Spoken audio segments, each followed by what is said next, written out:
រាបសួរក៏ដូចជាសួស្តីស្វាគមន៍មកកាន់វីដេអូថ្មីខ្ញុំនឹងធ្វើដំណើរទៅខេត្តកំពតថ្ងៃមួយយប់ចង់ដឹងថាបានកន្លែងណាខ្លះតោះតាមដានវីដេអូទាំងអស់គ្នាយើងជិះតាមផ្លូវជាតិលេខ2បាយព្រឹកនៅតាកែវហូម៉ែរៀបចំឲ្យមកស្អាតបបោហូហៀតែម្ដង Shout out to my mom តមកយើងក៏ចេញដំណើរទៅភ្នំកំពង់ត្រាចហើយជិតដល់ភ្នំហើយយើងក៏ឃើញទេសភាពនឹងស្អាតយើងចុះថតរូបទៅអីលេងអញ្ចឹងណាស្រុកយកខ្យល់អាកាសបរិសុទ្ធស្អាតតែកន្លែងនឹងទេសភាពនឹងដើមត្នោតអីអញ្ចឹងណាតមកក៏យើងធ្វើដំណើរទៅដល់ម្ដងយើងត្រូវចូលលេងគឺភ្នំកំពង់ត្រាចហើយយើងយកកាយពីនៅយើងតាមពិតយើងអត់ក៏បានដែរតែយើងជួយសហគមន៍អញ្ចឹងតាមសទ្ធារបស់យើងទេយើងឲ្យគាត់ជូនគាត់តិចតួចអញ្ចឹងណាហើយទឹកដៃពួកគាត់មែនតើទាំងអស់គ្នាដោយដែលល្បីនៅក្នុង social media ដែលល្បីបកកែខាងថតរូបនៅម្ដុំកំពង់ត្រាចយើងហ្នឹងបាទទាំងអស់គ្នាជិះកាត់ផ្លូវហ្នឹងអីកុំភ្លេចយើងចូលមកលេងក្នុងកំពង់ត្រាចផងដើម្បីឲ្យមានទេសចរកាន់តែច្រើននៅទីនេះជុំគ្នាឲ្យថតរូប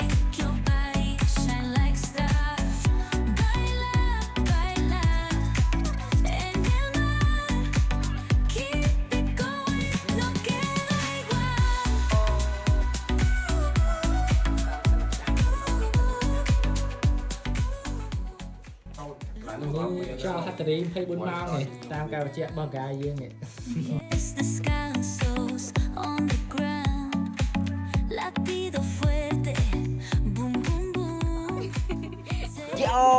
យ៉ាស្ទីវជួយើងពលាថាបន្ទាប់ពីហ្នឹងទៅយើងក៏ធ្វើដំណើរទៅកែបប៉ុន្តែមុនដល់ឆ្នេរយើងក៏ឈៀងចូលលេងឆ្នេរថតរូបថតលេងតិចសិនអញ្ចឹងហើយបន្ទាប់ពីហ្នឹងក៏ដល់ម៉ោងបាយថ្ងៃត្រង់តែម្ដងយើងទៅផ្សារក្តាមមកហើយរកទិញអីវ៉ាន់ម្ហូបអាហារសម្រាប់ថ្ងៃត្រង់ហើយនឹងទុកពេលល្ងាចយើងអាំងនៅកន្លែងរីសតហើយចម្លែកអីតែគាត់ម្នាក់នេះមករើកៅអៅរើអីណែអត់មានគិតគូររឿងបាយរឿងទឹកទេគូតែរឿងកៅអៅគេហ្នឹង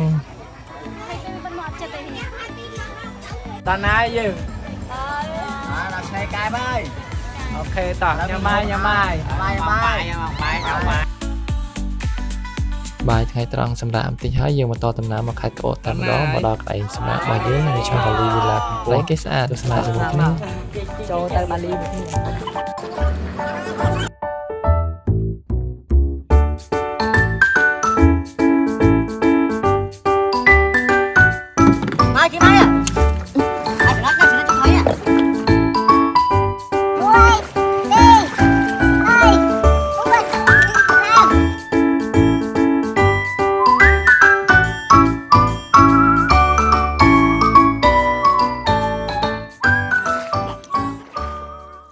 ជិះទូកកំសាន្តជាមួយបឹងគេនឹងនៅក្នុង resort គេផ្ទាល់តែម្ដងហើយញ៉ាំអាហារពេលល្ងាចរួចរាល់យើងក៏ធ្វើដំណើរទៅលេងនៅក្រុងកំពតតិចចឹងពេលយប់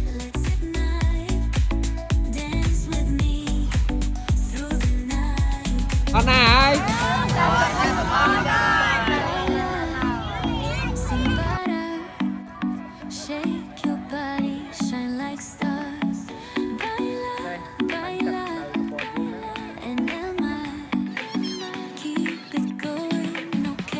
ស្ទីវចរផងណាឥឡូវហ្នឹងឥឡូវស្ទីវចរនៅកន្លែងបាញ់ព្រួយលេងជាមួយបងប្អូនយើងព្រឹកឡើងបន្ទាប់ពីអាហារពេលព្រឹករួចមីកំប៉ុងយើងហ្នឹងគឺយើងនាំគ្នាបាញ់ធ្នូលេងយើង check out យើងឈ្មោះមែន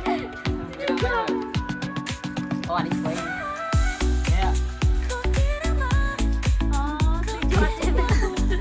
ចាំត្រូវហើយអានេះស្វ័យមកលេងតាមលេងតាមអូយយក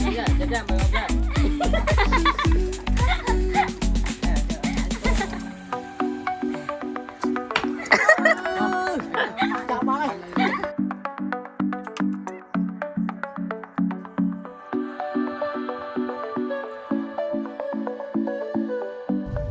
ឡៃបន្ទាប់របស់យើងហ្នឹងគឺទឹកឈូយើងនៅកពតហ្នឹងឯងប៉ុន្តែចៃដន្យអីវាភ្លៀងខ្លាំងមកទៀតអាណិតគ្នាខ្ញុំដែរជាងតោខ្លាំងហើយភ្លៀងហងអីហងប៉ុន្តែអីនៅពេលដែលយើងមកដល់ទឹកឈូគឺល្មមមកល្មមលេងហើយវាមិនភ្លៀងខ្លាំងលំយើងអាចហាយយើងអាចលេងបានអញ្ចឹងណា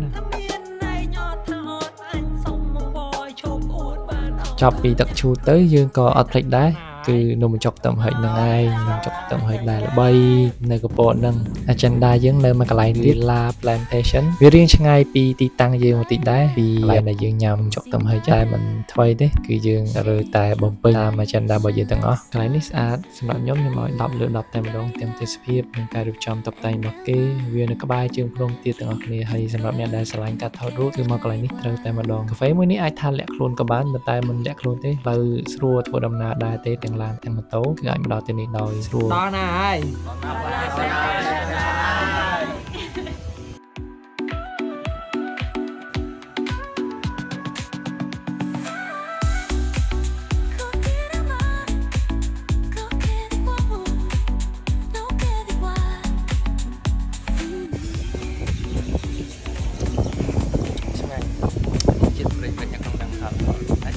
យើងក៏បានត្រឡប់មកវិញតែតាមផ្លូវដែលយើងធ្វើដំណើរគឺម៉ូតូគ្នាយើងម្នាក់បានខំយើងក៏ជួបចាំគ្នាចឹងរកពីដឹងមកយើងក៏បានមកដល់តាកែវដោយសុវត្ថិភាពហើយមកដល់នេះគឺម៉ែខ្ញុំបានរៀបចំអាហារឲ្យយើងនឹងលេចអែមហ្មងញ៉ាំអ្នកឡើងសក់អស់ហើយដល់លេងថ្ងៃពេញតពីញ៉ាំបាយញ៉ាំអីរួចយើងក៏ធ្វើដំណើររំពេញមកផ្ទះតែតាមផ្លូវហ្នឹងគ្នាយើងបាយកង់មួយទៀតខូចម៉ូតូតាមផ្លូវមួយទៀតអត់យ៉ាងហើយហ្នឹងបាយលើកនេះនឹងរៀងយប់បាត់ទៀតទីចន្លោះម៉ោង10ហើយម៉ោង10ជាងហើយពិបាករកជាងមែនតើយើងជិះត្រែកសំណាងដែរបានមកដល់ពូមួយហ្នឹងក៏ច្រឡោះដែរក៏ស្ម័គ្រចិត្តងើពីគេគាត់មកជួយធ្វើយើងតែម្ដងហើយចុងក្រោយយើងក៏មកដល់ផ្ទះដោយសេចក្តីសុខសាន្តនេះគឺជាសកម្មភាពពីថ្ងៃមួយយប់របស់យើងបងប្អូនអរគ្នាស្រាប់កាត់ដំណើរពីដើមរហូតដល់ចប់ជួបគ្នានៅវីដេអូក្រោយៗទៀតបាយបាយ